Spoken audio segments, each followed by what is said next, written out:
Hey, what's up everybody? This is Dr. Andy Wilczak from Wilkes University, and today we're going to talk very quickly about serial killers and this phenomenon that I see in classes where students will tell me that they find serial killers so interesting.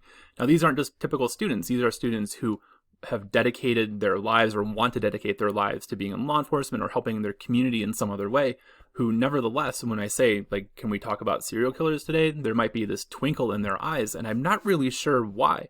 And so I've asked them, and I've asked specifically about your boy here, Ted Bundy, the real Bundy on the left, Zac Efron on the right, and the fictional portrayal of Bundy on Netflix.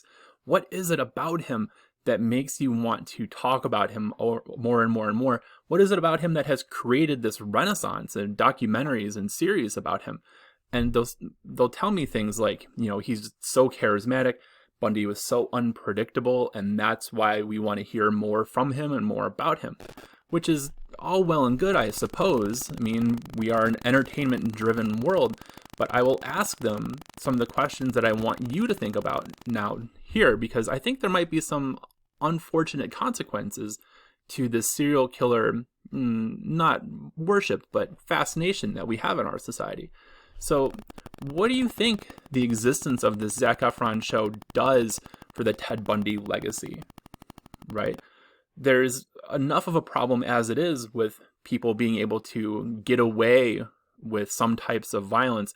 Does Ted Bundy not demonstrate that this is something that might be desirable for people to be engaged in?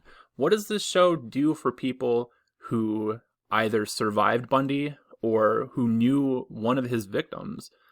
Are they not being re-victimized now? Is this really fair or just for them to have to experience? And more broadly, what does this do for survivors of any type of violence to see a TV show where we know there is some percentage of the audience who is secretly rooting for the bad guy, who is secretly charmed and wants to be a part of this really borderline sadistic, or not even borderline, this sadistic guy? What does that say for how we view and how we appreciate violence? I think it's kind of sad, right? And I hope you do too. So when we talk about violence in America, we have to be very aware of just how many people it can touch and what it can do to them and what it does to all of us and what it does to all of our institutions very broadly. So